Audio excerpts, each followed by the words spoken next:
Sir இப்போ அரசு மதுபான கடைகளில் பார்களில் இப்போ நிறைய பேர் கேஷ் கொண்டு வரும், நிறைய பேர் ஜிபே ஃபோன்பே அந்த மாதிரி தான் பண்ணுறாங்க. பார்களில் போய் போகிறப்ப அவங்க 5 ரூபா 10 ரூபா கூடுதலாக வாங்கிட்டு 100க்கு 10 ரூபா அந்த மாதிரி வாங்கிக்கிறாங்க. அந்த மாதிரி பெரும்பாலான பார்கள் ஈரோடு மாவட்டத்தில் இருக்குது. வெளியே எப்படி இருக்குன்னு தெரியல. ஈரோடு மாவட்டத்தில் பெரும்பாலான ஏன்னா ஏற்கனவே கடையிலேயே 10 ரூபா 5 ரூபா சேர்த்து கொடுக்குறாங்க. இந்த கண்டிஷனில் மறுபடியும் பாருக்கு போய் இது மாதிரி 20 ரூபா சேர்த்து வருது. எங்களுக்கு இந்த மாதிரி வர்ற கம்ப்ளைண்ட்டை நாங்கள் உடனடியாக நடவடிக்கை எடுத்துகிட்டு இருக்கோம். நிறைய பேர் அதில் சஸ்பெண்ட் ஆகிருக்காங்க.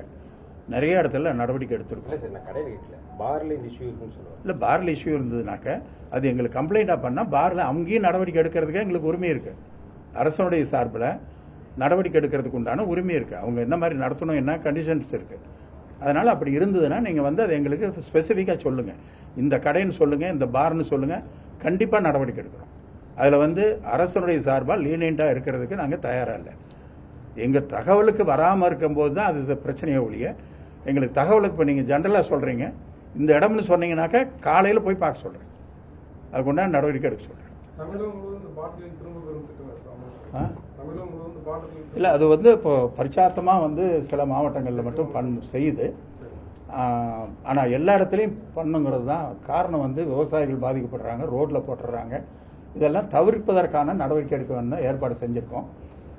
இந்த 2-3 இடத்துல வந்து அதை கொஞ்சம் நடைமுறை பண்ணிட்டு அதுக்கு பின்னாடி பண்ணுறதுக்கான ஏற்பாடு செய்யும். தொடர்ந்து ஈரோடு அரசு தலைமை மருத்துவமனையில் ஸ்ட்ரெச்சர் வழங்காததால் ஒரு தாய் வந்து மகளே தூக்கி சென்ற சம்பவம் எல்லாத்தையும் இல்லை, அது வந்து வீல் சேர் இல்லை அந்த டைமில், அல்லது இருந்திருக்கு, அதை தள்ளிட்டு போகிறதுக்கு ஆள் இல்லை, அந்த மாதிரி ஏதோ வந்து பிரச்சனை ஆகிருக்கு.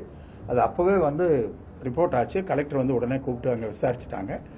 இப்போ அதில் வந்து மறுபடியும் அடிஷனலாக என்ன தேவைப்படுது என்னங்கிறத அவங்ககிட்ட கேட்டிருக்கு. அது கண்டிப்பாக நடவடிக்கை எடுத்து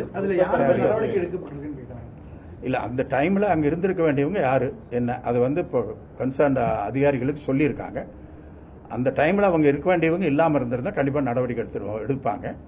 ஒருவேளை அவர் வேறு வேலையாக போயிருந்தாருனாங்க, உள்ள இன்னொரு ஸ்ட்ரக்சர் தள்ளிட்டு போயிருந்தாக்க, இன்னொரு வீல் சேரை தள்ளிட்டு போயிருந்தா நம்ம அவங்கள குற்றம் சொல்ல முடியாது.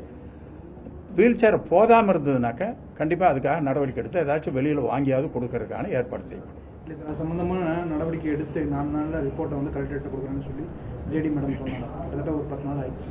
இதில் அந்த இதில் என்ன நடவடிக்கை இதுக்கு வந்து ஜேடி ஹெல்த் தலைமையில் ஒரு கமிட்டி வந்து ஏற்கனவே அந்த ரிப்போர்ட்டை எனக்கு சப்மிட் பண்ணியிருக்காங்க ஒரு 4-5 நாளுக்கு முன்னாடி.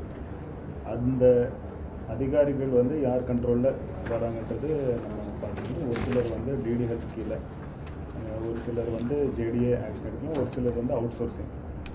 ஸோ அந்த சமயத்தில் சார் சொன்ன மாதிரி அந்த சமயத்தில் யார் அங்கே இருந்திருக்கணும், யாராவது வந்து ஹெல்ப் கேட்டு இல்லை வீல் சேர் கேட்டு மறைச்சிருக்காங்க, அதெல்லாம் என்கொயரி பண்ணி டீட்டெயில் ரிப்போர்ட் எனக்கு கொடுத்துருக்காங்க.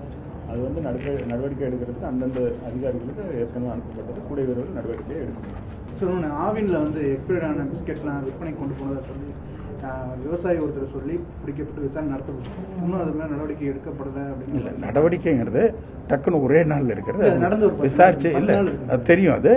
அதுக்கு உண்டான விசாரணை நடந்து அந்த விசாரணையை ப்ரூவ் பண்ணி நம்ம நடவடிக்கை எடுக்கணும். கண்டிப்பாக அது மாதிரி நடவடிக்கை எடுப்பாங்க. அதில் வந்து ஒன்றும் லீடண்டாக விட வேண்டிய அவசியம் இல்லை. சார், நம்ம இப்போ டாஸ்மாக் இதில் வந்து ஜிபே ஃபோன்பே சிஸ்டம் நீங்களும் ஒரு 6 மாதம் சொல்கிறீங்க, நாங்கள் கேட்குறோம். அதை எப்போ நடைமுறைப்படுத்துறீங்கன்னு எலெக்ஷன் முடிஞ்சு விரைவாக நடத்தப்படுவோம். செய்திகளை உடனுக்குடனும் துல்லியமாகவும் தெரிந்து கொள்ள சப்ஸ்கிரைப் பண்ணுங்க.